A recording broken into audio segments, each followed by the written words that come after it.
Possessive adjectives ആണ്. നമ്മൾക്ക് subject അറിയാം, I, you, we, they, he, she, it, മാക്സ്. ഇതിന്റെ പൊസസീവ് അഡ്ജക്റ്റീവ്സ് ആണ് പഠിക്കാൻ പോകുന്നത്. ഐന്റെ പൊസസീവ് അഡ്ജക്റ്റീവ് എന്താണ്? മൈ ആണ്. ഈ പൊസസീവ് അഡ്ജക്റ്റീവ് എന്ന് പറഞ്ഞാൽ എന്താണ്? ഓണർഷിപ്പ്, എന്റേത്, അവന്റേത്, അവളുടേത്, ഓരോരുത്തരുടെയും സ്വന്തമാണ് എന്ന് കാണിക്കുന്നതിനാണ് നമ്മൾ ഈ പൊസസീവ് അഡ്ജക്റ്റീവ്സ് യൂസ് ചെയ്യുന്നത്. ഐ എന്ന് പറഞ്ഞ സബ്ജക്റ്റിന്റെ പൊസസീവ് അഡ്ജക്റ്റീവ് ആണ് മൈ. യുവിന്റെ യുവർ, വിന്റെ അവർ, ദേന്റെ ദെയർ, ഹീന്റെ ഹിസ്, ഷീന്റെ ഹെർ, ഇറ്റിന്റെ ഇറ്റ്സ്, മാക്സിന്റെ മാക്സ്. അപ്പൊ ഇതാണ് ഓരോ പൊസസീവ് അഡ്ജക്റ്റീവ്സ്. സെന്റൻസ് തന്നിട്ട് അതിൽ നിന്ന് പൊസസീവ് അഡ്ജക്റ്റീവ്സ് എഴുതാൻ പറഞ്ഞു കഴിഞ്ഞാൽ നോർമലി നമ്മൾ ആ സെന്റൻസിലെ സബ്ജക്റ്റ് നോക്കും. ഐ ഉണ്ടെങ്കിൽ അതിന്റെ പൊസസീവ് അഡ്ജക്റ്റീവ് മൈ ആയിട്ട് എഴുതാം. ഇത് എപ്പോഴും ഇതിന്റെ ആൻസേഴ്സ് കറക്റ്റ് ആയിട്ട് വരണമെന്നില്ല. ഓക്കെ, അതായത് എപ്പോഴും നമ്മൾ ആ സെന്റൻസിലെ സബ്ജക്റ്റ് നോക്കിയിട്ട് പൊസസീവ് അഡ്ജക്റ്റീവ് എഴുതാൻ പോയാൽ അത് കറക്റ്റ് ആകണമെന്നില്ല. ചില കേസസിൽ സബ്ജക്റ്റ് നോക്കിയാൽ നമ്മൾക്ക് അത് കറക്റ്റ് ആവില്ല. അപ്പൊ നമ്മൾ എന്ത് ചെയ്യണം?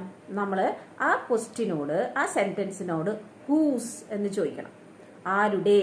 അപ്പൊ നമ്മൾക്കൊരു ആൻസർ കിട്ടും. അതാണ് നമ്മളുടെ പൊസസീവ് അഡ്ജക്റ്റീവ്. അപ്പൊ അതിന് എക്സാമ്പിൾ ആണ് അരുൺ. ഇപ്പൊ ഒരു example, Arun is my friend.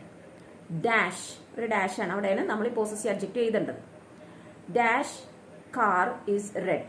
Arun is my friend. ആ ഡാഷിന്റെ അവിടെയാണ് ഈ പൊസസീവ് അഡ്ജക്റ്റീവ് ആൻസർ ആയിട്ട് എഴുതുന്നത്. Is red. അപ്പൊ ഈ ഡാഷിന്റെ അവിടെ ഇത് എന്ത് വരും? അരുൺ എന്ന് പറഞ്ഞു കഴിഞ്ഞാല് ഒരു മെയിലാണ്, ആണാണ്. അപ്പൊ നമ്മൾക്ക് എന്ത് വരണം? ഹിസ് വരണം അല്ലെ? അപ്പൊ നോർമലി നമുക്ക് ആ സബ്ജക്ട് കണ്ടുപിടിച്ച് നമുക്ക് പൊസസീവ് അഡ്ജക്റ്റീവ് എഴുതാം. അരുൺ മെയിൽ ആയതുകൊണ്ട് നമുക്ക് ഹിസ് ഇടാം. ഇനി നെക്സ്റ്റ് എക്സാമ്പിൾ ആണ്.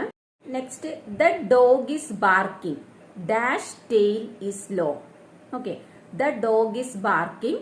Dash tail is long. ഈ ഡാഷിന്റെ ഇവിടെ നമ്മൾ പൊസസീവ് അഡ്ജക്റ്റീവ് എഴുതണം. ദ ഡോഗ് എന്ന് പറഞ്ഞാൽ നമ്മൾക്ക് ജെൻഡർ അറിയില്ല. അപ്പൊ ജെൻഡർ അറിയില്ലെങ്കിൽ നമ്മൾക്ക് ഇറ്റ് യൂസ് ചെയ്യാം. അത് മാത്രമല്ല, ഈ ആനിമൽസിനും തിങ്സിനൊക്കെ നമ്മൾ ഇറ്റാണ് സാധാരണ യൂസ് ചെയ്യാറ്. The dog is barking. Dash tail is long. അപ്പൊ ഡോഗിന്റെ ടെയിൽ അല്ലെ? അപ്പൊ ഡോഗ് നമുക്ക് എന്താണ്? ജെൻഡർ അറിയില്ല. അത് മാത്രമല്ല, അതൊരു ആനിമൽ ആണ്. അപ്പൊ നോർമലി നമ്മൾ എന്താണ്? ഇറ്റ്സ്. അവിടെ ഇറ്റ്സ് ആണ് ആൻസർ വരുന്നത്. She met the children. Dash toys are on the floor. She met the children. Dash toys are on the floor. അപ്പൊ ഈ ഡാഷിന്റെ ഇവിടെയാണ് നമ്മൾ ആൻസർ ചെയ്തത്. She met the children. അപ്പൊ ഷീ ആണ് ഇവിടെ സബ്ജക്ട് അല്ലെ? അപ്പൊ നമ്മളുടെ റൂള് നമ്മൾ പഠിച്ച അനുസരിച്ച് സബ്ജക്റ്റിന്റെ പൊസസീവ് അഡ്ജക്റ്റീവ് എഴുതണം. ഷീന്റെ പൊസസീവ് അഡ്ജക്റ്റീവ് ഹെർ ആണ്. അപ്പൊ her toys are on the floor എന്ന് പറയുന്ന കറക്റ്റ് വരുമല്ലോ? വരോ? ഇല്ല. ഇവിടെ അപ്പൊ ഈ toys, she met the children dash toys are on the floor അല്ലെ? അപ്പൊ ഷീ സബ്ജക്റ്റ് ആകുമ്പോൾ നമ്മൾക്ക് പൊസസീവ് അഡ്ജക്റ്റീവ് ആയിട്ട് ഹെർ ആണ് വരേണ്ടത്. പക്ഷെ ഹെർ ഇട്ട ഇവിടെ ആൻസർ തെറ്റാണ്. അപ്പൊ നമ്മൾ എന്ത് ചെയ്യും? നമ്മൾ സെക്കൻഡ് രീതിയെ നോക്കണം അല്ലെ? ആരുടെ എന്ന് ചോദിക്കണം. ഹൂസ്. Whose toys. ആരുടെയാണ്?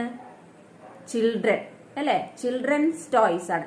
ചിൽഡ്രൻ കുട്ടികളുടെ ടോയ്സ് അല്ലെ? അപ്പൊ ഈ ചിൽഡ്രന് പകരം അതിന് പറ്റിയ പൊസസീവ് അഡ്ജക്റ്റീവ് എന്താണ്? ചിൽഡ്രൻ എന്ന് പറഞ്ഞാൽ ദേ ആണ് അല്ലെ? അപ്പൊ ദേന്റെ പൊസസീവ് അഡ്ജക്റ്റീവ് എന്താണ്? ദെയർ. അപ്പൊ she met the children. Their toys are on the floor. അപ്പൊ ദെയർ. ഇങ്ങനെയാണ് നമ്മൾ ആരുടെ എന്ന് ചോദിക്കുമ്പോൾ അതിന് ആൻസർ കിട്ടും. ആ ആൻസർ ആണ് നമ്മൾ പൊസസീവ് അഡ്ജക്റ്റീവ് ആയിട്ട് എഴുതേണ്ടത്.